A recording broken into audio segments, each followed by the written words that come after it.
You say not every church needs to be saved. Sometimes they need to die. That was a good line, huh? That was a good line. You wrote a piece titled, "The Church I Led Closed a Year Ago. I'm Still Not Over It." I think we talked, I don't know when we had you on, but you talked on our show before about your church that you were pastor of for 17 years in a relatively small town in Illinois that closed its doors last July. And you wrote this piece reflecting on what's happened in the last year. Talk to us a little bit about the responses you got after you wrote your piece last year about your church closing and how you kind of categorize the different responses you got from people. Man, like when I say that was the worst, like my church closed July 21st, and between then and when school started, that was the worst like 3 or 4 week window of my life, like my adult life. I've been lucky enough having faced a lot of tragedy in my life. You know, my parents are still alive, my in-law, you know, everyone's still alive in my family. So like this was the grieving of my church closing was just one piece of it. The response I got from people made it 100 times worse because they were one of two categories. One I actually called it in an early draft the white savior complex, but they took that out because it was a little bit too edgy, I suppose. But it was a bunch of white evangelical men saying, "Hey, I can come save your church. Just tell me where you are and I'll come get you." And what did they mean by that? What were they going to do? I don't know. They're like, "We can revive churches. That's what our ministry does. We revive churches and we can revive your church. So tell us where it is and we'll come revive it." And I didn't. Did you respond to any of those folks? No. Okay. You say not every church needs to be saved. Sometimes they need to die. Explain what you mean by that, because I can hear some pastors in certain traditions reading that and essentially saying that's impossible. God never wants a church to die. How can you possibly say that? Because I think, you know, the author of Ecclesiastes, guy, my youth pastor voice is coming out now, so get ready for this, says there's everything for a season. And for me, like what I understood in my personal life was the pastoral season of my life was not my whole life. Like I was not called for all of eternity to be a pastor. I was called between the ages of 23 and 42 to be a pastor, and now I'm called to go forth and help shape the understanding of religion we have in American society.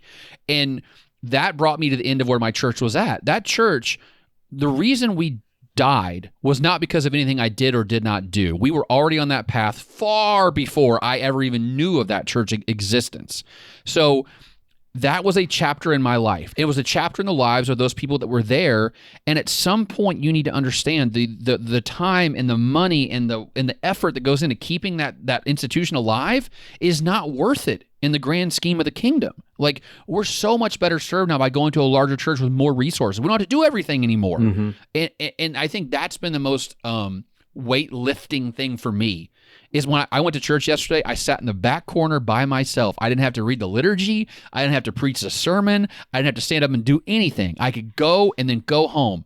And I am so spiritually refreshed by that I can't even describe, because I was so spiritually wrung out by being a pastor for 17 and a half years with no support staff because there were 10 people there. You know, it was just me. So there's this idea in economics called creative destruction. You know, it's out of destroying things, good things emerge from that. And I think and this is a classic example of that. Like, the kingdom will have no end. That's my understanding of the scriptures. And it doesn't say First Baptist Church in Mount Vernon, Illinois will have no end. It says the kingdom will have no end. And we're part of this bigger organism, right? And maybe this little part of it slothed off, but it's still strong in other places. So let me go where it's strong now and have my faith renewed in that strength over there. It's refreshing to hear that, because I felt like for a long time, one of the errors that we live with is what I call the problem of perpetuity. This assumption that for something to really be in God's will, it has to go on in perpetuity. And we never open ourselves to the possibility that maybe what God wanted done through this organization of resources is complete. And it's time to take the resources that remain and reallocate them to other places in new ways that the Spirit is leading. And those resources can be people, it can be money, it can be a building, it could be program, whatever. But maybe it's time to put it all on the table and ask God, what do you want us to do with this? And maybe it's not just keep it going the way it's always been. And to see leaders or hear of leaders that are open to that possibility, I find more faithful than the one who goes, okay, God, here's what we have, and you are only allowed to continue to use it the way we want it to be used. Mm-hmm. That doesn't seem like a faithful approach to ministry. Have you ever been around someone who's been on a long cancer journey before? Yes, Scott? I have. And at the beginning, they're like, I'm going to beat this thing and we're going to go and we're going to do it. And they do, right? A lot of times they do beat it, but sometimes it comes back and they go, we're going to beat it this time. And it's going to be, like they get the t-shirts, so-and-so strong and all that stuff. And then they get it a third time and they look at you. This is the joy and misery of being a pastor, because they'll tell you the truth. They'll look at you and go, Ryan, I'm done. Mm-hmm. Like, the fight is not worth it. I'm too tired. I give up. And I've had to look at more than one person and say, it's okay. Yeah. God honors you. You don't have to fight this battle forever. It's okay to give up. And that's what my church did. We fought that battle for 30 years. We fought that battle. And there are people in the church who fought it longer than I did. And I had to look at some of them and go, it's okay. And now I'm still trying to convince myself this is true, by the way. So I'm talking to myself right now. But it's okay to give up. There's a greater purpose here beyond just your life or this church's life. And that doesn't mean it doesn't hurt. And it does hurt the people who are left over by the church closing and that person dying. They're hurt by that because that person's giving up. But at the end of the day, you've got to make that decision for yourself. And I think it's okay. Once you fought the fight and given it everything you have, it's okay to say, I'm done. I'm going to come what may, right? That's such a beautiful saying, like this is where I stand, come what may. Like, this is what we did, come what may. And for us, it was my church closing down and becoming national news and my life being put on display and everyone telling me why I'm wrong and a heretic and an apostate. But come what may, I'm still here. I'm still a faithful Christian as best I can. I'm still writing my Substack. Those people in my church, by the way, just a little coda on this, many of them are still worshiping together at the Methodist church in town. Actually, half my congregation was at the Methodist church yesterday. Mm-hmm.